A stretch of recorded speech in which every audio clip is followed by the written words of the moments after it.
personal training will not make you rich or wealthy. Now that doesn't mean that you shouldn't become a personal trainer if you love the gym atmosphere and if you love to help people with working out, helping them to attain their goals, and flexibility of schedule, and different things. You can set your own price. There's some really good things about being a personal trainer, but I'm speaking in reference to wealth building. It's very up and down. Personal training is you'll have a time period where you feel like you're killing it and hey, I can do this for the rest of my life, and then you'll have times where you're like, why am I still holding on to this dying business? Why are all of my clients canceling? I mean, literally, you'll have days where you have 5 or 6 clients scheduled, and all of them will cancel, all, like back to back, and you'll end up with no money for that day. And that's the issue that I'm talking about specifically today. I know that not everyone is focused on just the amount of money they make at a specific occupation, especially if you have control over your schedule and control over what you accept as far as pay, and you control who you deal with. As a personal trainer, you can decide what clients you want to take and what clients you want to not take. So it does have its benefits, and it is exciting. It's fun. It's upbeat. It's high energy. You get to meet new people all the time. It's really good in all those aspects. But for me, and I'll say for a lot of coaches that I've known over the years, I've been a fitness coach now for 10 years.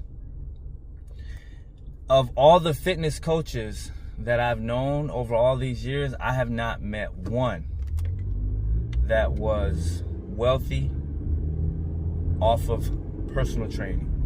None.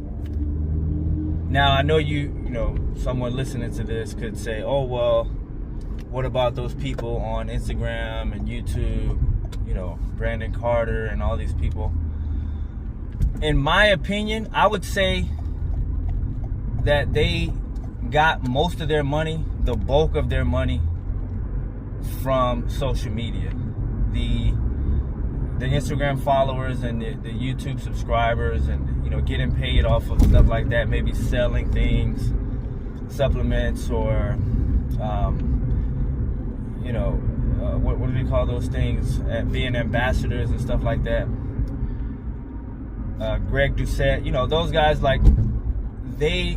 if I was to be real, I believe that a lot of their success came from the social media following. See, when you have a personality that can bring people to your social medias and they'll follow you and stuff like that, then I can see where people will make really good money, because we can't see that happens.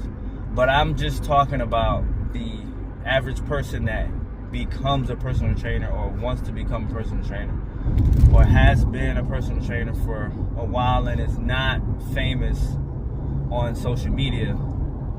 You see it all the time. I've seen it time and time again. People deciding to do other things. For a long time, when I was personal training in the beginning, I did plumbing, and personal training was on the side. I've done a bunch of other jobs along with personal training, because it's up and down. You have your clients, and then you don't have clients. Clients come, they go. Clients, they will return sometimes. Sometimes you'll get referrals, but for the most part, it's just hard to count on the money you'll make. It's hard to be reliant on it, because from one month to the next, you could be up $2,000 or $3,000, and then the next month you could be down that same amount, just because some people went on vacation, or they decided that they, didn't want to train anymore, or whatever. They're moving, anything like that. All those things affect people. Not only that, whenever there's some sort of financial hardship, the first thing that people cut is the personal training all the time, because that's something that you can live without. You don't need to have a personal trainer. And I've honestly been fortunate enough to have some clients that have stuck with me, like through COVID, when there was the lockdowns and gyms weren't open. I would have people that would have me come to their house, or we would meet outside or something like that. But I've seen so many people who I would consider were pretty, good personality people, knowledgeable. At one time or another, you would see them with big groups of people.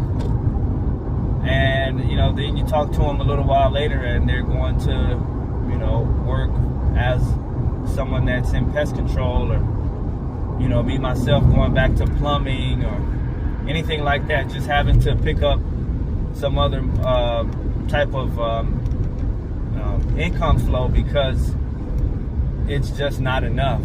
And, as they say, when it rains, it pours. Sometimes, one client leaves and then another leaves and then two more cancel for that week, and it's, it can be rough. So just wanted to say that, I was just thinking about that. Personal training is fun and it's fulfilling in a lot of ways, but I would say 85% or so of people that become personal trainers are not going to become wealthy being a personal trainer. You're just not going to. Also, just the saturation. I mean, people who are not certified, they can still technically train people if they look good enough, Because a lot of times people will choose a trainer, especially if they don't know any better and they don't have a specific goal. They just kind of want to start working out and seeing what their body can do. They will just hire their homeboy or their friend or whoever that they know works out and that looks pretty decent, and so very low. The bar to entry personal training is very low, especially on the end where you're training by yourself. You can let your certification expire and still acquire more clients, through word of mouth. So yeah, and that a lot of times will hurt someone that's trying to build a legit business with it, as it has me and other people in the past. I mean, that's why you have a lot of gyms that don't allow members to bring it. Like, if they allow you to bring a guest, they won't allow you to bring a personal trainer, because that right there, it affects the personal training income. At least that's what the gym says. It affects their income, the income that their trainers could have. Even though a lot of people will not train with a big box gym trainer because they feel like they're overpaying. And I could go into that also, but that's outside of the scope of the video, what I'm talking about now. But yeah, I'm not gonna rant too much. Just wanted to say that, have fun with personal training, do it on the side, meet all the people you can, stay fit, stay healthy, guide people, encourage them, and be fulfilled in it if it's fulfilling to you, in those aspects. But just understand that if you're trying to really make some real money in an occupation, personal training is probably not going to be that occupation, okay? That's all for now. Thanks for coming back to the channel. If you have any input, if you're a personal trainer, you're thinking about being one, you were one in the past, drop a comment. Let me know your thoughts, your input. Did you become rich? Okay, personal training, did you become wealthy? Am I wrong about you? All right, are you in the club making it rain now because you did personal training for a few years, or did you do personal training and decide, hey, this is something I'm going to do on the side, or I'm going to give this up and just do some other job where I can make more money. Drop me a comment, let me know. Subscribe to the channel, okay? Thank you for that. And as always, I'll see you all soon.